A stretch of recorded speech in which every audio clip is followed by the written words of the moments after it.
Let's talk about the septic treatment system they want to put in Victoria and why. MP Dr. Keith Martin said it 9 years ago, so there's no need for a septic treatment plant to be built in Victoria, that the federal government and the provincial counterparts are making a mistake, that science doesn't back their conclusion that dumping raw sewage into the ocean is bad. In fact, the University of Victoria, the University of Washington, they did all of the testing of the waters, and they found nothing wrong with what we're doing. There's absolutely no harm, believe it or not. I know the optics are bad. That's what everyone's concentrating on, is the optics. But science does not back the idea of treating the sewage on land. In fact, it's going to have a larger footprint to treat it on land. If we have an earthquake here, not if, but when, and it ruptures, wherever it is going to flood the whole area with septic, and a lot of people are going to get sick. It's going to be bad enough already just trying to survive the earthquake and possible tsunami, never mind this septic treatment plant busting in half somewhere. I can't stress this enough. In every instance, it's optics over function. The fact of the matter is that science does not agree with the politicians that this septic treatment plant needs to be built. So where's the driving force? James Moore from Up Island was the federal Minister of Environment. Barry Penner, who forced this upon us through the Campbell government, is no longer in office. So where's the push? Why do we have to have this? Keith Martin came out and raised his arms and struggled to try and get the population to understand. But everyone says, oh, it's terrible how we push our raw sewage into the ocean.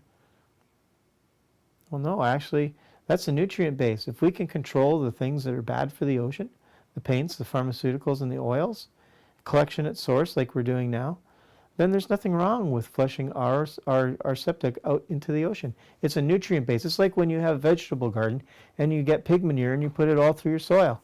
What happens? You get bigger vegetables. It's the same thing.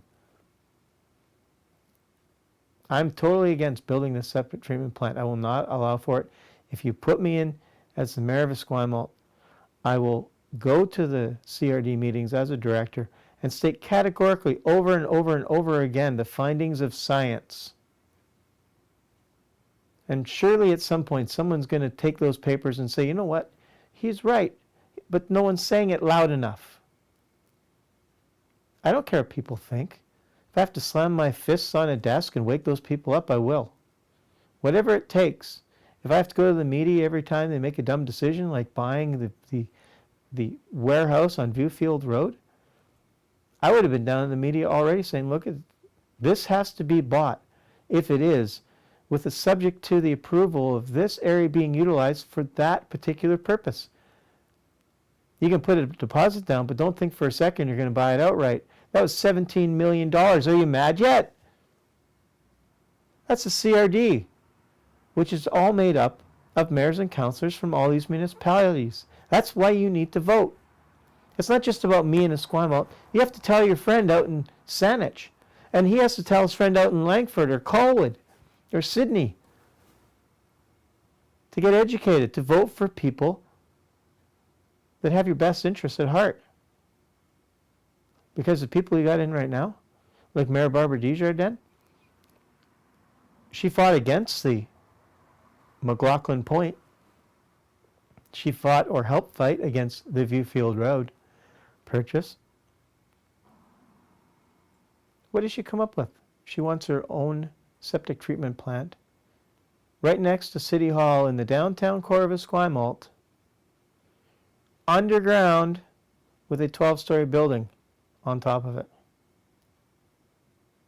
Wow. Huh? She talks about process, due process for the Esquimalt citizens fighting against McLaughlin Point, and then comes around and gets on TV and says we're going to build it right here. And no one looks 50 feet behind where she's standing and see all these residents with all these houses. Did she give them due process? Or what did she say? Oh, we'll have a meeting and talk with them so they understand. Whole property coming from Esquimalt Road right back to Carlisle, and all of this space in here. Barb Desjardins, who's been criticized for stalling a regional sewage system, These trees will remain. is selling her vision of plans for Esquimalt's own sewage system. Are you confident that people in Esquimalt are going to be okay with this idea? You know, I haven't heard anyone that's expressed concern yet. And if they do, we'll sit down and have the chat with them so that they understand. 4 acres in total. Redevelopment would take place behind City Hall and the Municipal Library, replacing this playground with a 12-story tower. A 9-story building will be built on this parking lot, residential and commercial tenants in both buildings. But the grand plan is for Esquimalt to build its own sewage treatment plant underneath. But I'm going to do everything I can to ensure that we have a good process in Esquimalt, a good plan, fairly quickly, that will say, yes, this is a good idea, go ahead, or no, it's not. The bottom line is the septic treatment plant should not be built because it's not backed by science. David Anderson said so. Keith Martin said so. Many of the people in the REST program said so, but they're not getting the media play because the corporations pretty much own the media. There's vested interests all over this to get that federal funding in their pockets. So you people need to wake up. There's forces at work here that are going to eat up these monies and leave you with a plant that's not required, that there's very little benefit from because it's not going to separate. This plant that they plan to build is not going to separate your pharmaceuticals, your oils, or your paints. No, no. No, you're still going to have to do collection at source for that. So what's it good for? Nature does all the work for us. If we bring it onto the land, then we have to pay for the process of it actually being mulched up into something that we have to truck somewhere else, to store somewhere else. It's eventually going to break and contaminate the water table. What? And as far as Seattle and all those goofs in Port Angeles, who cares? They don't have any money anyway.